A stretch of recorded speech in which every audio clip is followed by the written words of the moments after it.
Hello friends and welcome to the Exams Made Simple, and we are back again with the Hindu complete newspaper analysis for 29th of November 2020। तो 29 नवंबर 2020 का the Hindu newspaper analysis देखेंगे। शुरू करने से पहले अगर आपको वीडियो पसंद आती है, मतलब वीडियो शुरू करने से पहले नहीं, अगर आपको वीडियो हमारी पसंद आती है तो उसको लाइक ज़रूर करिएगा एंड उसको शेयर करिएगा, ठीक है ना। अगर आपको पसंद आती है तो, नहीं आती है तो कारण बताइएगा, क्या कर सकते हैं, कैसे सुधार सकते हैं, तो हम उसको अपनाएंगे बिल्कुल, ठीक है ना। नीचे डिस्क्रिप्शन कमेंट में आपको हमारे सोशल मीडिया प्लेटफॉर्म्स की लिंक मिल जाएगी और हमारे सीसेट कोर्स की भी लिंक मिल जाएगी। तो अगर आप उसको ज्वाइन करना चाहते हैं तो आप वहां से ज्वाइन कर सकते हैं, ठीक है।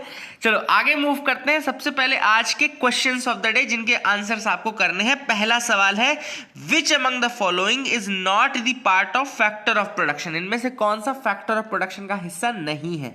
Options are land, labour, capital या वेजेस। आपको बताना है कि इनमें से कौन सा फैक्टर्स ऑफ प्रोडक्शन का हिस्सा नहीं है।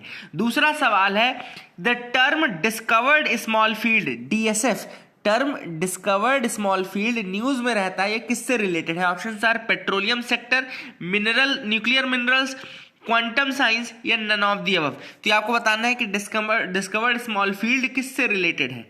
क्वेश्चन नंबर 3, शंकर 6 और शंकर 6 एक वेराइटी है किसी कमोडिटी की। आपको बताना है कि वो कौन सी commodity. Options are A mustard, B cotton, C groundnut या डी सोयाबीन। तो इनमें से किसकी वेराइटी है Shankar 6। So these are the 3 questions for you today. इनके आंसर्स आप जरूर करिएगा। I hope you will learn something from these questions as well, ठीक है ना। तो ये आपका काम रहेगा कि इसमें से अटेम्प्ट करना क्वेश्चंस को, ठीक है। आगे मूव करते हैं। थोड़ा सा आपको मैं कोट ऑफ द डे जो मैं डेली देता हूं वो कोट दे देता हूं आपको। तो आज का जो कोट है basically that is from Franz Kafka. Franz Kafka से लिया मैंने।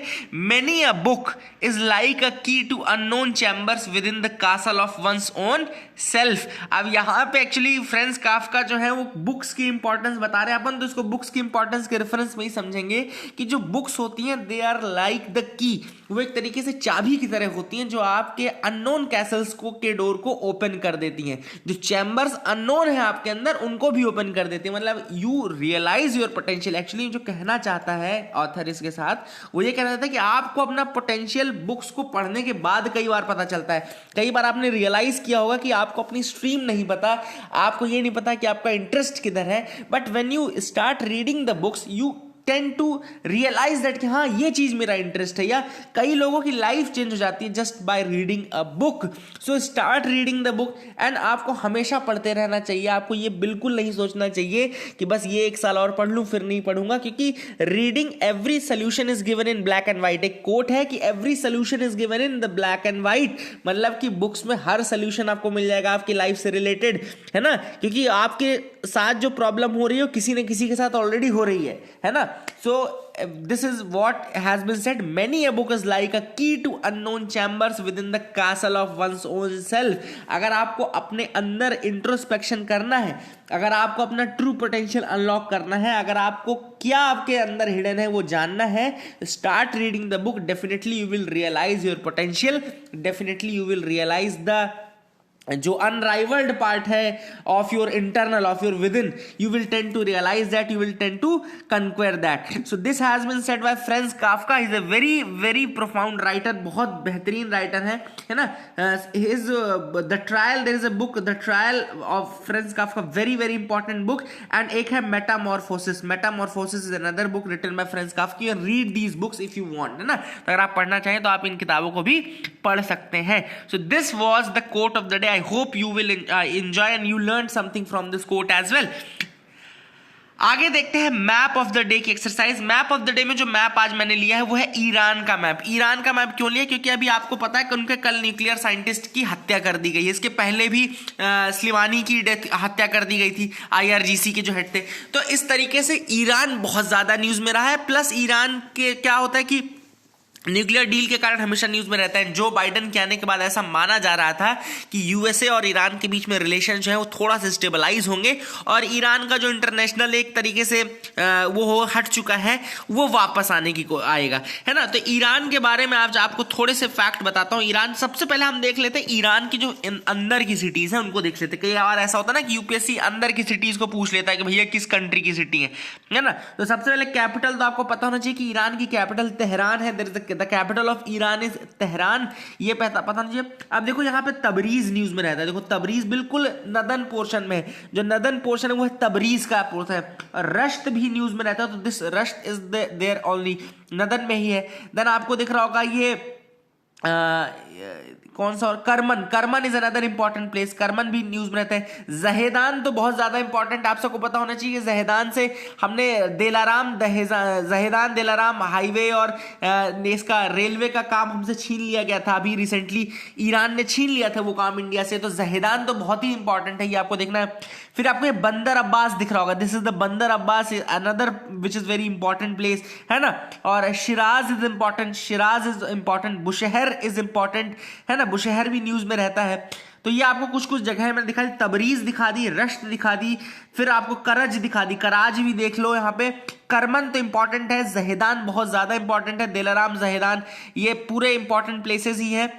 फिर आपको दिखा दिया मैंने यहाँ पे कि देखो ये याद रखना कि ये बंदर अब्बास भी इधर यहाँ पे ही है ना, बंदर अब्बास ये भी आपको दिख रहा होगा। अब वाटर बॉडीज में आपको दिख रहा होगा, एक वाटर बॉडीज का देखते हैं। तो वाटर बॉडीज ऊपर देखो कैस्पियन सी दिख रहा है, Caspian Sea is the water body touching there. Then यहाँ पे आपको पर्शियन गल्फ दिख रहा है, this is the place where Persian Gulf is located. तो यहाँ पर्शियन गल्फ भी टच करता है और यहाँ पे ऊपर कैस्पियन सी भी टच करता है, ये भी हमने देख लिया, ठीक है। और यहाँ पे नीचे Gulf of Oman is there, Gulf of Oman is also there, Gulf of Oman ये दिख रही है, गल्फ ऑफ ओमान, है ना। तो ये भी यहाँ पर है ना। अब बॉर्डरिंग कंट्रीज देख लेते हैं। बॉर्डरिंग कंट्रीज में पहले तो दो याद रखना कि दो आपका अजरबैजान है, अजरबैजान इज देयर, है ना, अजरबैजान टच करता है। और ये यहाँ पे तुर्कमेनिस्तान देखो टच कर रहा है, Turkmenistan is touching it here. Then Afghanistan is touching it here, Afghanistan भी बॉर्डर यहाँ पे शेयर करता है। फिर यहाँ पे पाकिस्तान का बॉर्डर है, पाकिस्तान का बॉर्डर भी यहाँ पे। तो पाकिस्तान, अफगानिस्तान, तुर्कमेनिस्तान, ये तीन कंट्रीज के बॉर्डर हमने यहाँ देख लिए। अजरबैजान हमने देख लिया इधर। आर्मेनिया भी हल्का सा टच करता है, आर्मेनिया टच करता है। देन यहाँ पे टर्की टच करता है, Turkey is another country which touches your Iran, है ना।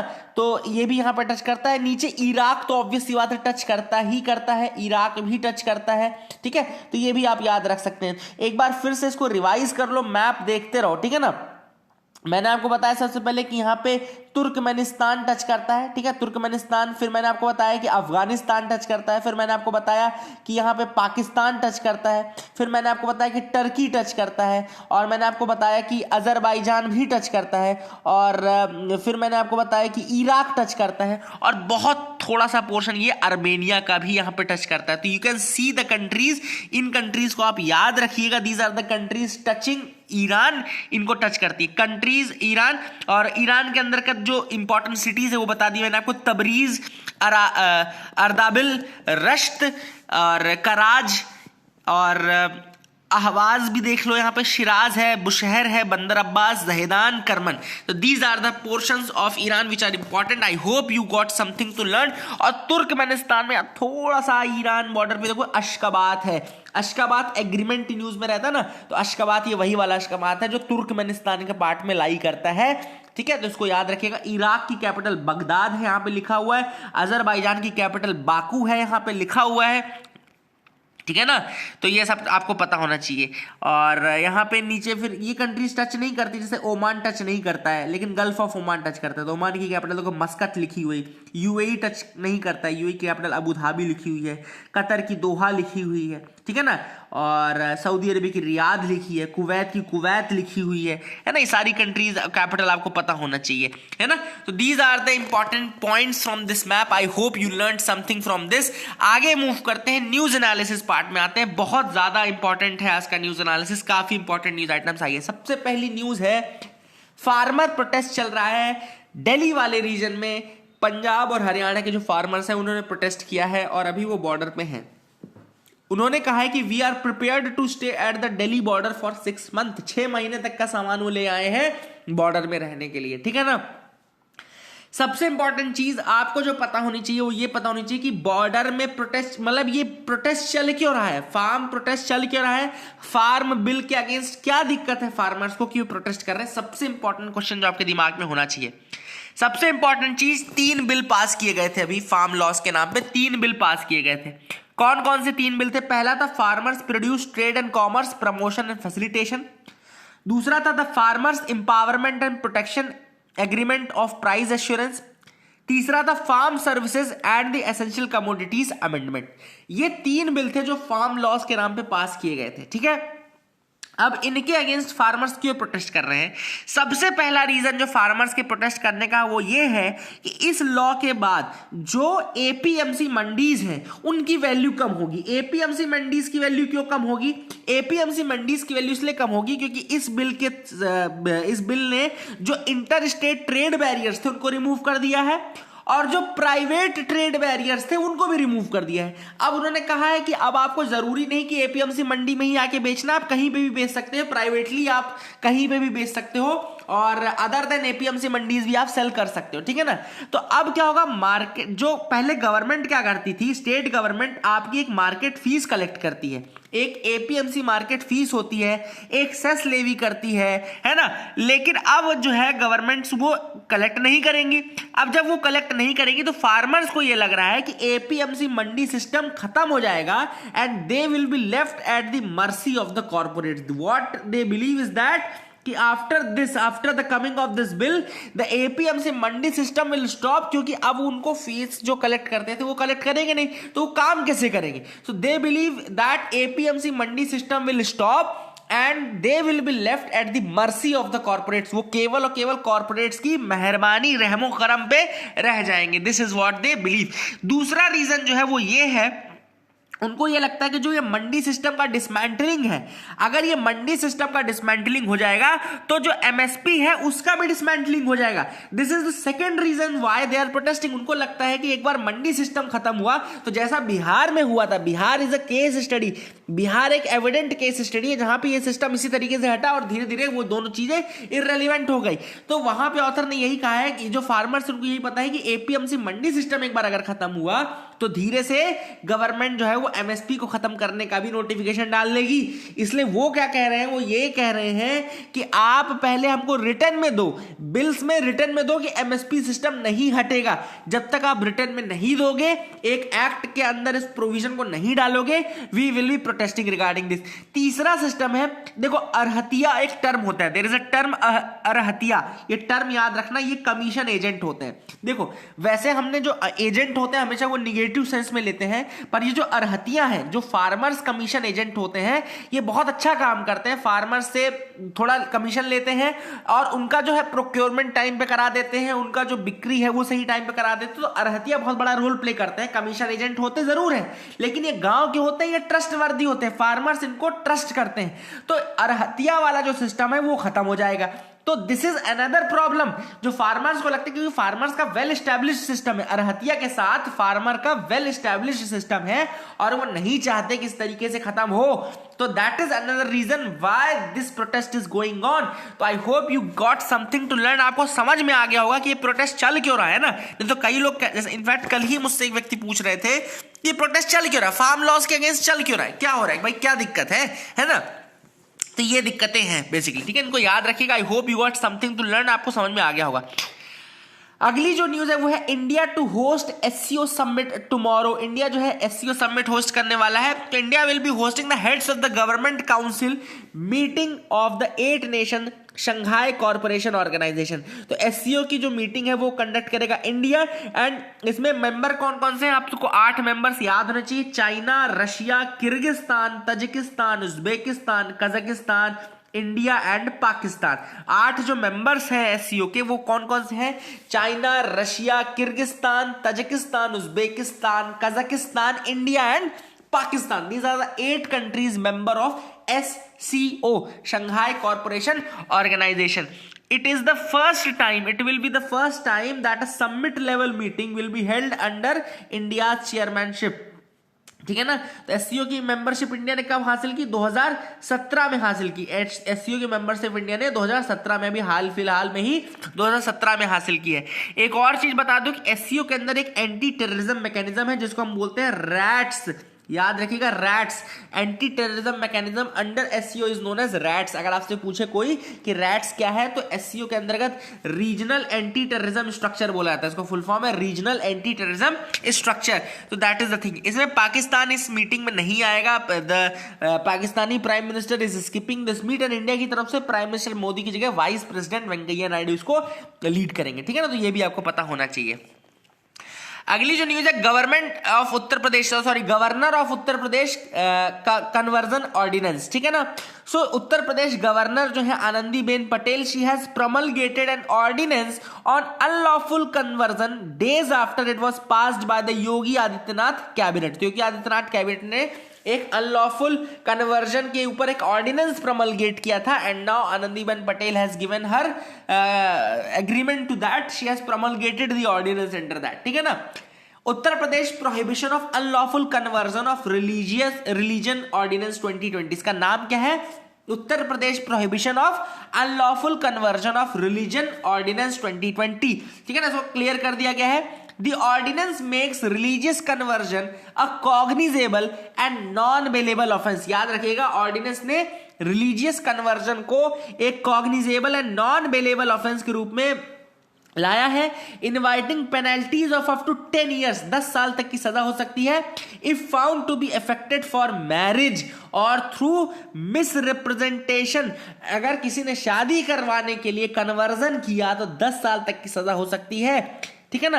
या फिर अगर मिस रिप्रेजेंटेशन किया, या फिर अंडर इन्फ्लुएंस आपने उसको कन्वर्स कर दिया, या फिर अंडर कोअर्शन किया, अगर दबाव डाल के, या फिर allurement of other allegedly fraudulent means, अगर आपने बोला कि भाई कन्वर्ट हो जाओ तो आपको ये मिलेगा वो मिलेगा, अगर इस तरीके से आपने उसको फ्रॉड में फंसा करके कन्वर्ट करने की कोशिश की तो भी वो एक cognizable and non bailable offence में आएगा और 10 साल तक की सजा हो सकती है। Violation of the law should invite a jail term of not less than 1 year extendable to 5 years with a fine of 15,000 rupees.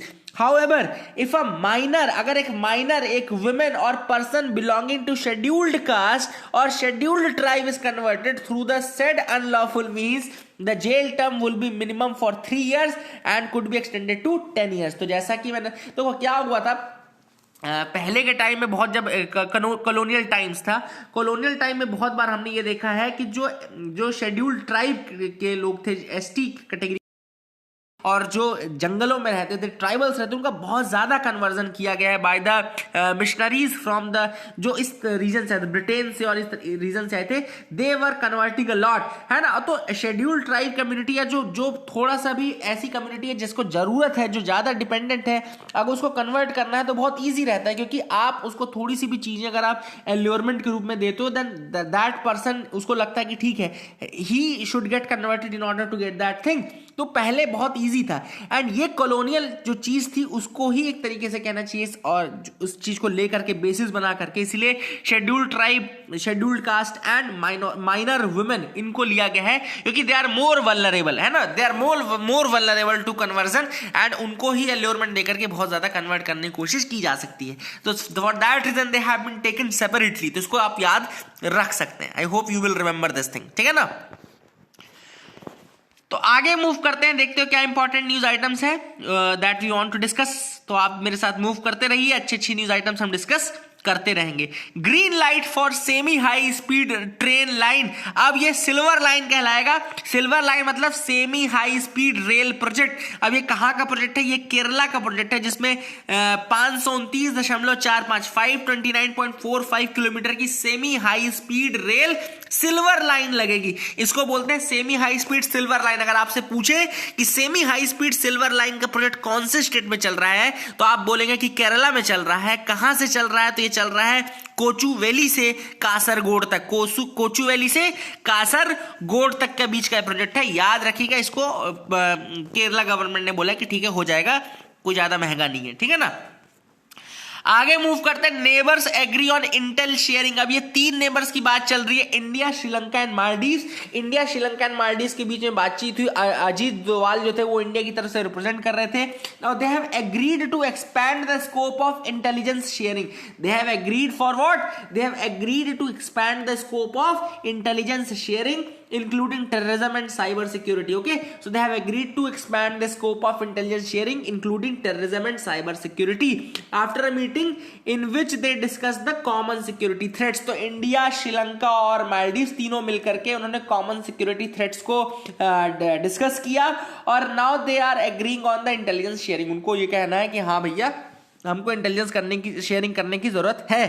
The 3 countries exchanged views on the common security threats and they wanted to improve the intelligence sharing for issues like terrorism, radicalization, extremism, drugs, arms and human trafficking, money laundering, cyber security, climate change and maritime environment. ये कौन कौन से regions हैं जहां पे वो agreement की बात चल रही है, तो ये भी आप याद रख सकते हैं। इस चीज कैसे याद रखना है कि इंडिया, श्रीलंका एंड मालदीव्स, अगर आपसे कभी मेन से क्वेश्चन आ जाए कि इस तरीके से इनके रिलेशन के बारे में ये, तो आप इस एग्रीमेंट के बारे में लिख सकते हैं वहां पे कि यहाँ पे terrorism, radicalisation, extremism, drugs, arms, money laundering and cyber security, effects of climate change, maritime environment, इन सब के बारे में बेसिकली डिस्कशन किया गया था। इन सब मतलब एक तरह कहना चाहिए कि सेक्टर्स में कोलैबोरेशन का काम चल रहा है। ठीक है, तो ये आप याद रखिएगा। आगे मूव करते हैं, देखते हैं और क्या इंपॉर्टेंट न्यूज आइटम्स है।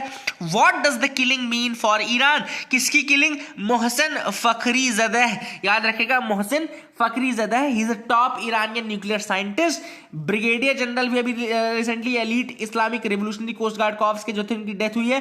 तो basically what is this killing means? किसने मारा है? सबसे पहली बात तो ईरानियन फॉरेन मिनिस्टर का ये कहना है Israel has been involved in this. Israel का नाम लिया है। इसी के साथ American media have quoted US intelligence sources saying that attack was carried out by Israel. तो याद रखिएगा, this is the thing. And हो सकता है कि जो पीसफुल रिलेशनशिप बनने की तरफ बढ़े रहा है Iran after the coming of Joe Biden, उसको थोड़ा इफेक्ट पहुंचे बिकॉज ऑफ दिस। तो लेट्स सी क्या होता है। आगे मूव करते हैं। China's first domestically made nuclear reactor goes online. China का पहला domestically made nuclear reactor online हो गया है। अब कौन सा रिएक्टर है ये? तो China has powered up its first domestically developed nuclear reactor, नाम है हुआलोंग 1। याद रखिएगा, the name is Hualong 1। So Hualong 1 is basically China's first domestically developed nuclear reactor। और इससे होगा क्या? इससे होगा ये कि जो उनका डिपेंडेंस है on the western allies that will reduce. Basically उनका domestically developed nuclear reactor use करेंगे, so that will reduce their dependence on the western allies. Hualong 1, the name is Hualong 1, you should remember Hualong 1। तो Hualong 1 is the name of the nuclear reactor. और ये basically this will make, मतलब China के ऊपर जो western monopoly थी एक तरह से करना चाहिए कि वेस्टर्न मोनोपोली के आप दूसरे कंट्रीज पे डिपेंडेंट है। तो ये this is a great set of technology developed by China, है ना, और वो उनको जरूर इंडिपेंडेंट न्यूक्लियर एनर्जी में इंडिपेंडेंट करेगा। आप सबको पता होना चाहिए कि बीजिंग ने अटेम्प्ट किया है to become carbon neutral by 2060, 2060 तक उनको कार्बन न्यूट्रल भी होना है ना, तो उसमें भी ये हेल्प करेगा। So this is another thing which will help in that. And उन्होंने मेड इन चाइना 2025 प्लान दिया था, जैसे मेड इन चाइना 2025 प्लान, तो उसमें भी ये उसको फुलफिल करने के लिए भी ये मदद करेगा। So this is another thing where it will help. I hope you got clarity regarding that, आपको समझ में आ गया होगा। आगे मूव करते हैं। यहाँ पे एक जीब्रा फिंच नाम की चिड़िया का नाम है। तो याद रखिए, जैसे इस बार यूपीएससी ने पूछ लिया था ना कि ये किसकी वैरायटी है, नाम दे दिया था, पूछ लिया था कि कौन सी किसकी वैरायटी है। तो जीब्रा फिंच अगर आपसे पूछे कोई, तो याद रखिएगा वो बर्ड्स की वैरायटी है। Zebra finch is a variety of bird, इसको याद रखिएगा। आगे देख लेते हैं। New species of gecko found in the eastern Ghats. अब गेको बेसिकली एक लिजर्ड की स्पीशीज होती है, species of lizard, smallest known Indian geckonid. याद रखिएगा, smallest known Indian geckonid, it has been discovered in the eastern Ghat. याद रखिएगा क्या है? Smallest known Indian geckonid, it has been discovered in the eastern Ghat. याद रखिएगा, इसकी जो फैमिली जीनस है वो सिमास्पिस है, निमास्पिस। याद रखिएगा, Cnemaspis is the name of the genus of that gecko. Cnemaspis is the name of the genus of that gecko. The newly discovered dwarf gecko Cnemaspis avasabinae. याद रखिएगा, Nemaspis avasabine. It is the 12th species to be discovered outside the Western Ghat and also the first species reported from the Velikonda ranges in Andhra Pradesh. ये first gecko species है जो कि discover की गई है from the Velikonda range in the Andhra Pradesh region. 12th gecko species to be discovered outside the Western Ghat. Otherwise ये Western Ghat में ही पाई जाती थी, लेकिन that is another thing. तो ये इससे ये पता चलता है कि ये और ज्यादा डाइवर्स हैं, बहुत ज्यादा अलग अलग डिस्टेंस में फैली हुई हैं. RT lab a new technology for detecting कोविड-19. देखो टेक्नोलॉजी आपको जानने की जरूरत नहीं है, but let me tell you that ये नाम जरूर याद रखना. RT लैम्प का नाम याद रखना. अगर RT PCR तो कोविड-19 सबको पता है. RT लैम्प पे किसी और डिसीज का नाम मत लिख देना.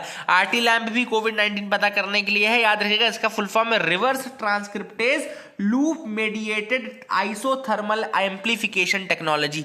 याद रखिएगा, reverse transcriptase loop mediated isothermal amplification technology. This is the name of RT LAMP. इसको याद रखिएगा. This thing which is important. I hope you will remember this.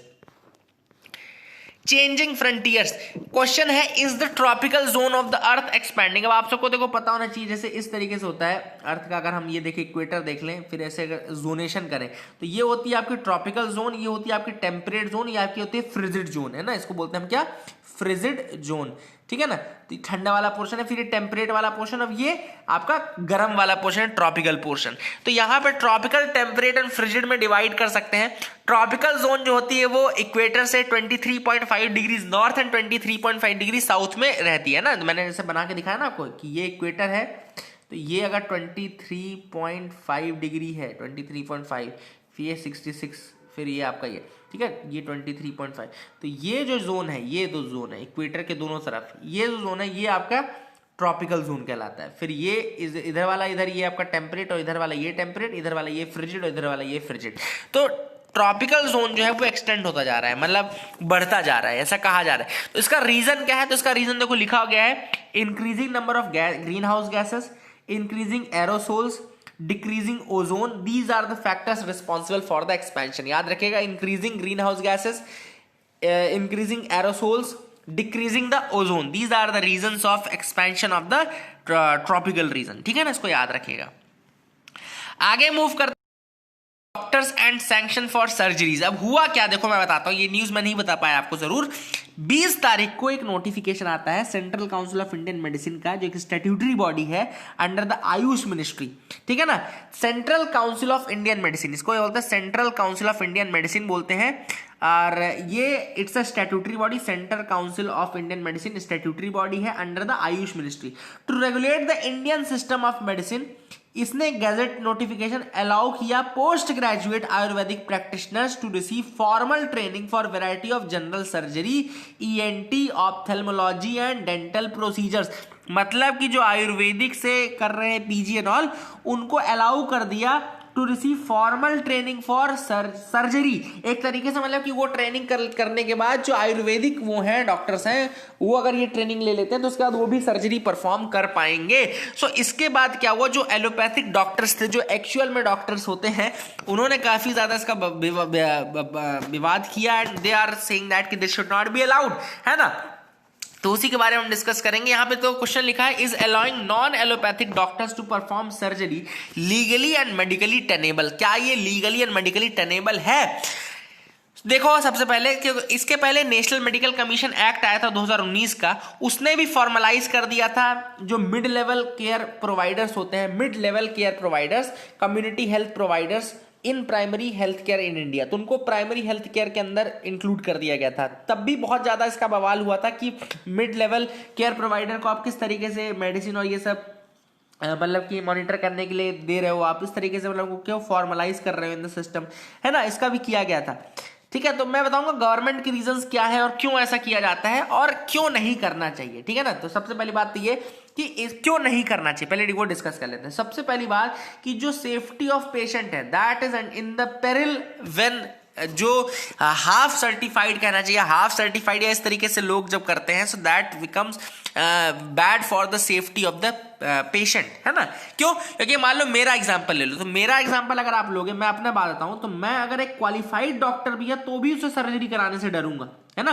मुझे तो उससे भी डर लगेगा जो बहुत ज्यादा क्वालिफाइड है। इनफैक्ट आप भी अगर आप हो तो मुझे नहीं लगता कि बहुत इजीली आपको पता है कि कोई बड़ा ऑपरेशन होना है, आंख का बहुत बड़ा ऑपरेशन होना है, तो आप ये नहीं इमेजिन कर सकते कि कोई भी डॉक्टर हो, दुनिया का बेस्ट डॉक्टर भी हो ना, तो भी आपको एक बार डर लगेगा कि यार पता नहीं क्या होगा, कुछ गड़बड़ ना हो जाए। तो जब आपको ये पता है कि ये सामने वाला व्यक्ति तो एमबीबीएस किया ही नहीं है, ये एक आयुर्वेदिक डॉक्टर था और आयुर्वेदिक डॉक्टर को सिखा दिया गया है ना, तो इस तरीके से दैट बिकम्स, ये पेशेंट के मेंटली बहुत ज्यादा मतलब हैरासिंग रहेगा और he will not be able to do that, उस तरीके से करवा नहीं पाएगा, है ना। तो ये मैं अपनी बात बता रहा हूं। अब यहां पे देखो लिखा है the current debate around the central council of Indian medicine, जो स्टैट्यूटरी बॉडी है आयुष मिनिस्ट्री के अंदर, उसने जो अमेंडमेंट किया है Indian medicine central council post graduate Ayurvedic education regulation 2016 में, उन्होंने बोला कि पोस्ट ग्रेजुएट स्टूडेंट जो है आयुर्वेदिक के, जो शल्य यानी कि जनरल सर्जरी और शल्य यानी कि eye ear nose throat head and neck और डेंटिस्ट्री, शल्य याद रखिएगा, तो शल्य याद रखिएगा जनरल सर्जरी होती है, एंड शल्य आपकी आई ईयर नोज थ्रोट ईएनटी वाली और डेंटिस्ट्री होती है।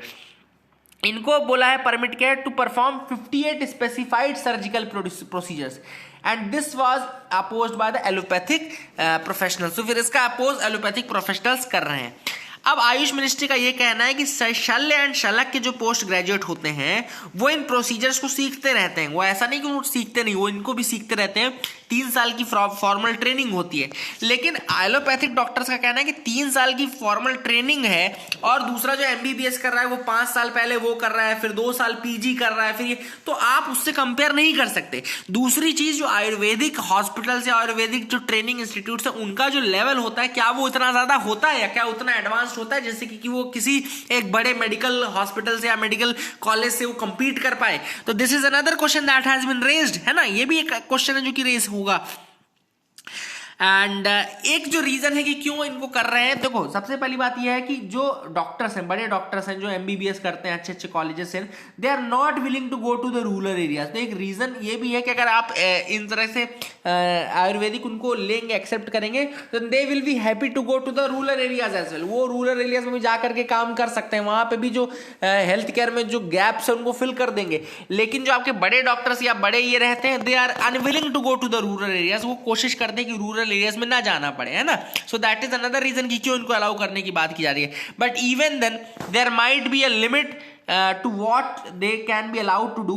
Any such experiment can put patient safety in peril and hence we need to be careful and there is a need for oversight and evaluation. तो यही वाली बात है कि फिर भी आपको केयरफुल तो रहना ही पड़ेगा, है ना, और ओवरसाइट की जरूरत है। स्केलिंग न्यू हाइट्स, यहाँ पे नासा और स्पेसएक्स के बीच में जो कोलैबोरेशन हुआ है, क्रू वन जो लॉन्च किया गया। क्रू वन ने क्या किया, एक कमर्शियल है, प्राइवेट लॉन्च व्हीकल है, जिसने कि अभी 4 स्पेसएक्स के थ्रू इसने क्या किया था, 3-4 टूरिस्ट थे, एक तरह कहना चाहिए कि एक तरीके से इंटरनेशनल स्पेस स्टेशन तक एस्ट्रोनॉट्स को लेकर के गया, है ना, लेकर के गया। The latest instance is the launch of crew dragon spacecraft on November 15। Crew dragon spacecraft November 15 को लॉन्च हुआ, which carried to the International Space Station 4 astronauts, Michael Hopkins, Victor Glover, Shannon Walker and Soichi Noguchi। इनको SpaceX के इस rocket के through ले जाएगा। तो ये काफी इंपॉर्टेंट है क्योंकि कमर्शियलाइज करेगा, प्राइवेट प्लेन्स को एंटर करने में मदद करेगा और जो स्पेस टूरिज्म है या फिर स्पेस का जो विजिट है उसको काफी इजी बना देगा। Make the space tourism very easy, quite easy, ठीक है ना। एंड स्पेस ट्रेवल जो कहना चाहिए कि काफी ज्यादा अच्छी रहेगी और लेस एक्सपेंसिव, कम एक्सपेंसिव भी रहेगी, है ना, कम एक्सपेंसिव भी रहेगी। चलो ठीक है, तो यहाँ पे ये ज्यादा इंपॉर्टेंट तो नहीं है कि देखो साइक्लोन्स के फोरकास्टिंग के सिस्टम के बारे में बात की जा रही है। तो देखो इंडिया में 12 डॉपलर वेदर राडार्स लगे हुए हैं, 12 डॉपलर वेदर राडार्स। तो इनके थ्रू, डॉपलर वेदर राडार्स के थ्रू साइक्लोन्स को ट्रैप पता करने की कोशिश की जाती है। अभी इंडिया को इतना वो हो चुका है कि वो 3 से 4 दिन पहले एडवांस में बता सकता है साइक्लोन्स के बारे में। एक इंपॉर्टेंट चीज जरूर यहाँ पे डिफरेंशिएट करना है कि आपको बे ऑफ बंगाल वाले रीजन के जो साइक्लोन्स हैं उनको ज्यादा इजीली बता सकते हैं, क्योंकि जो number of radars are more at the Bay of Bengal. क्योंकि बे ऑफ बंगाल आपको पता है कि मैंने कल भी कहा था कि अगर 4 साइक्लोन आते हैं तो 1:3 के रेशियो में रहेगा, मतलब 3 उसमें से बे ऑफ बंगाल में आएंगे तो 1 ही अरेबियन में आएगा, ठीक है ना। तो that is the thing which is there. कि क्यों आपका डिफरेंशिएट होता है, क्यों आपका इस तरीके से बे ऑफ बंगाल वाले ज़्यादा आपको पता चलते हैं एंड अरेबियन वाले कम आप कर पाते हैं. सो that is the thing, that is the difference between these. ठीक है ना, तो इसको याद रखिएगा. And this is the news item from this page. That is it from today's news paper I think. And इसके बाद आपको कुछ जानने की जरूरत नहीं. लास्ट वाली जो न्यूज़ है साइक्लोन वाली इतना ज़्यादा इंपॉर्टेंट नहीं थी मेरे हिसाब से, ऐसा नहीं पूछेगा यूपीएससी क्वेश्चन, लेकिन एक बार आप पढ़ लेना अगर आपको समय लगे. तो that is it for the day. I hope you got clarity. Question जो मैंने पूछे, पहला था फैक्टर ऑफ तो उसका नाम होगा वेजेस, आंसर होगा. सेकंड क्वेश्चन पूछा था डिस्कवर्ड स्मॉल फील्ड, तो उसका पेट्रोलियम सेक्टर. शंकर से जो है वो आपकी आई थिंक कॉटन की variety. So that is it for the day. Thank you and have a nice day.